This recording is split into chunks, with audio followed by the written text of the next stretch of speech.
নমস্কার, আমি doctor PS. Mondal. আমি কনসালটেন্ট ফিজিশিয়ান অ্যান্ড ডায়াবেটোলজিস্ট। আমি সুরক্ষা পলিক্লিনিকে নিয়মিতভাবে আসি। আজকে আমি যে বিষয়টা নিয়ে আলোচনা করব সেটা হচ্ছে আমরা কি ডায়াবেটিস প্রিভেন্ট করতে পারি, আমরা কি এটা আটকে দিতে পারি।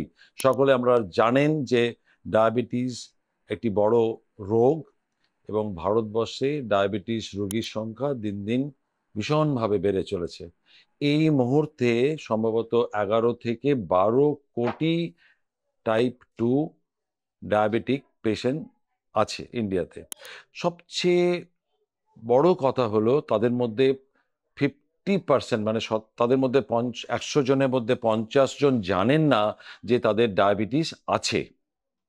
এটা বড় ব্যাপার। ডায়াবেটিসটা এত বড় দুশ্চিন্তার কারণ কেন? যদি ডায়াবেটিস ভালো মতো কন্ট্রোলে না রাখা যায় তাহলে তার কমপ্লিকেশনস মানে ডায়াবেটিসের সঙ্গে তার জটিলতা দেখা দেয়, যেমন চোখের রোগ, পায়ের নার্ভের রোগ।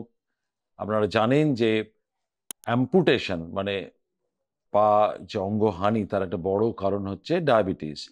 আর ডায়াবেটিসের সঙ্গে আমাদের হার্ট অ্যাটাকের রিস্ক, স্ট্রোকের রিস্ক, কিডনি ডিজিজের রিস্ক অনেক অনেক গুণ বেড়ে যায়।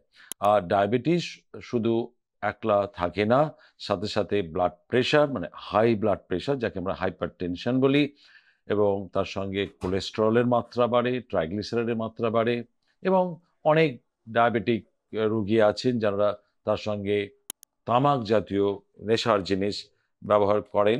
এগুলো হচ্ছে কারণ যে কেন হার্টের রোগ বা স্ট্রোকের রিস্ক বেড়ে যায় ডায়াবেটিস রোগীদের সঙ্গে। ডায়াবেটিসটা নিয়ন্ত্রণে রাখাটা তো জরুরি, তার ব্লাড সুগার কন্ট্রোলে রাখতে হয়, তার সঙ্গে ব্লাড প্রেশার এবং কোলেস্টেরলের মাত্রার দিকেও আমাদের ধ্যান রাখতে হয়।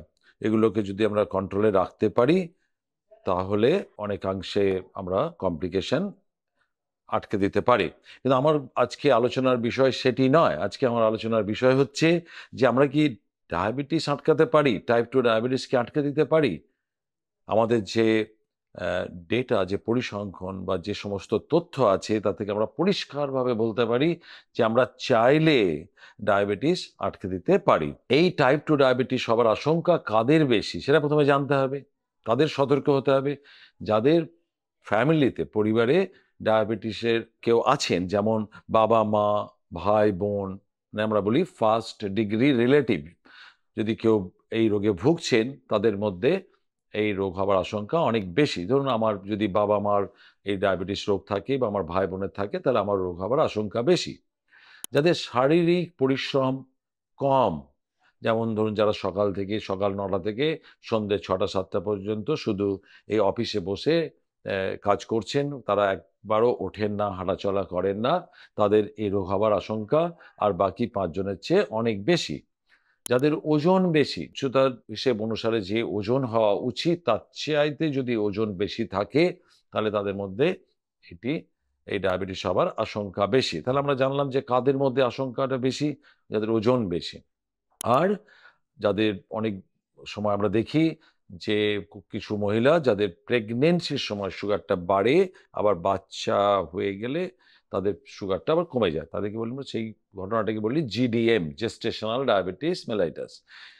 যে ভদ্রমহিলাদের এরকম হিস্ট্রি আছে জিডিএম এর, তাদের কিন্তু ভবিষ্যতে ডায়াবেটিস হওয়ার আশঙ্কা বাকি 5 জন মহিলার চেয়ে অনেক বেশি। পিসিওএস বলে একটি রোগ আছে, পলিসিস্টিক ওভারিয়ান সিনড্রোম।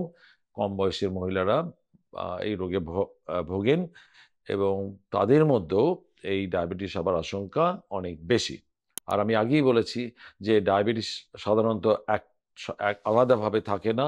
বেশিরভাগ ক্ষেত্রে মানে প্রায় 2/3 ক্ষেত্রে এর সঙ্গে ব্লাড প্রেশার বা হাই কোলেস্টেরল অথবা দুটোই থাকে। তাহলে উল্টোভাবে ভাবলে যাদের মধ্যে ব্লাড প্রেশার বেশি আছে বা যাদের কোলেস্টেরলের মাত্রা বেশি, আগে যাদের হার্ট অ্যাটাক হয়েছে বা স্ট্রোক হয়েছে তাদের মধ্যেও এই ডায়াবেটিস হবার আশঙ্কা অনেক বেশি। এখন আমাদের কথা হচ্ছে যে কেন ভারতবর্ষে হঠাৎ করে এরকম ডায়াবেটিসের সংখ্যা এত দ্রুত বেড়ে গেল? আমি কি বললাম? প্রায় 11 থেকে 12 কোটি, 140 কোটি লোকের মধ্যে প্রায় 12 কোটি লোক ডায়াবেটিস, এবং তাদের 50% জানেন না যে তাদের ডায়াবেটিস আছে। আমাদের কাছে যখন প্রথম দেখাতে আসেন, তাদের মধ্যে 50% এর আমরা দেখেছি অলরেডি ডায়াবেটিস রিলেটেড কোনো না কোনো কমপ্লিকেশন শুরু হয়ে গেছে। এটা এটা হেলথ কেয়ার সিস্টেমের উপর এবং সোসাইটির উপর বিশাল একটা বড় চাপ, একটা বড় বোঝা।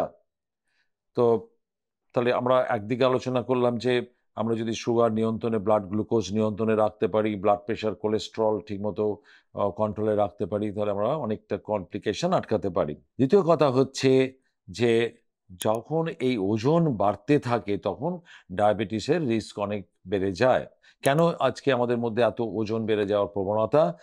কারণ হচ্ছে আমাদের শারীরিক পরিশ্রম কমে গেছে, ফিজিক্যাল অ্যাক্টিভিটি অনেক কমে গেছে। আমরা যদি আজকাল 500 মিটারও যেতে হয়, আমরা হেঁটে যাই না, আমরা হয় অটো, টোটো বা গাড়ি ব্যবহার করি। আমরা 3 তলা উঠতে গেলে আমরা হেঁটে উঠি না, আমরা লিফট ব্যবহার করি। তো সুতরাং এই জীবনযাত্রা আমাদের ভীষণভাবে, আমাদের একটা পরিবর্তন এসছে, আমাদের ফিজিক্যাল অ্যাক্টিভিটি ভীষণ কমে গেছে। তার সাথে খাদ্যাভ্যাসের পরিবর্তন হয়েছে। আমরা ফাস্ট ফুড বেশি খাচ্ছি, যে খাবার খাচ্ছি তার মধ্যে প্রচণ্ড পরিমাণে ক্যালোরি থাকছে। আমাদের যেটুকু দরকার তার চাইতে আমরা বেশি ক্যালোরি ইনটেক করছি। তারপরে শরীরের মধ্যে ফ্যাট জমছে, মেদ জমছে, ওবেসিটি বাড়ছে। এই ওবেসিটি হচ্ছে মেইন ড্রাইভিং ফোর্স। একাধারে ফিজিক্যাল অ্যাক্টিভিটি কমে যাওয়া আর খাদ্যাভ্যাসের পরিবর্তন হওয়া, এই দুটো কারণে আমাদের ওবেসিটি, এবং সেটাই মেইন কারণ ডায়াবেটিসের। আরেকটা বড় ব্যাপার যেটা আমরা এখানে আলোচনা করব, যে ঘুমের পরিমাণও আমাদের দিন দিন কমে যাচ্ছে।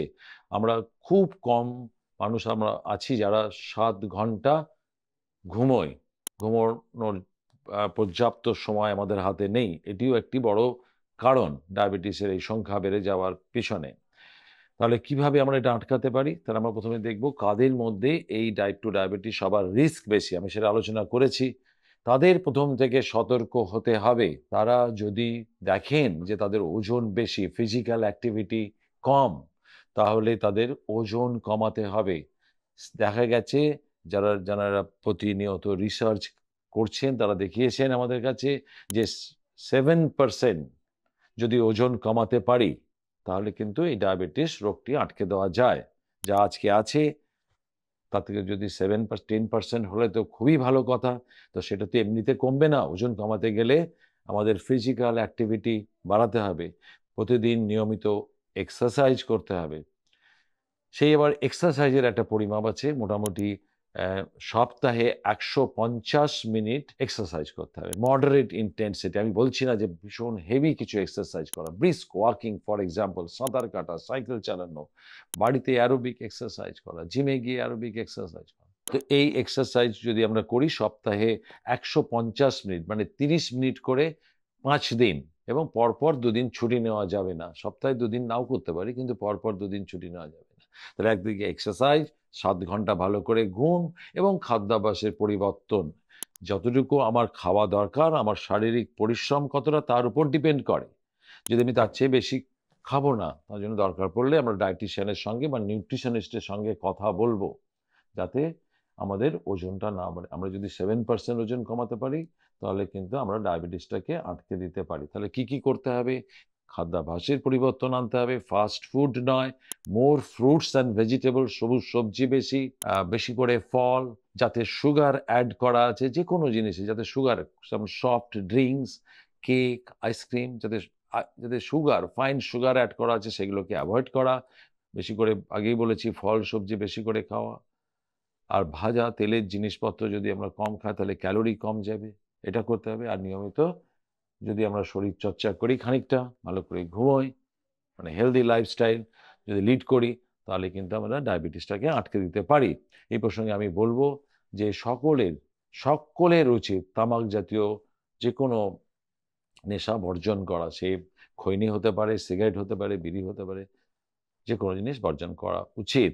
তাহলে এইখান থেকে আমার ধারণা যে আপনার কাছে পরিষ্কার হলো যে ডায়াবেটিস যদি বড় রোগ হয়েও থাকে, এর অনেক কমপ্লিকেশন আছে, কিন্তু আমরা চাইলে, আমাদের যদি ইচ্ছে থাকে, সৎ ইচ্ছে থাকে, আমরা যদি একটু চেষ্টা করি, তাহলে কিন্তু আমরা ডায়াবেটিস রোগটা আটকে দিতে পারি, পার্টিকুলারলি যাদের এই রোগটি হবার আশঙ্কা বেশি। ডায়াবেটিস সংক্রান্ত যদি কোনো আপনাদের প্রশ্ন থাকে, তাহলে ডেসক্রিপশন বক্সে যে নাম্বার দেওয়া আছে সেখানে যোগাযোগ করবেন, আপনারা তার উত্তর পাবেন। নমস্কার।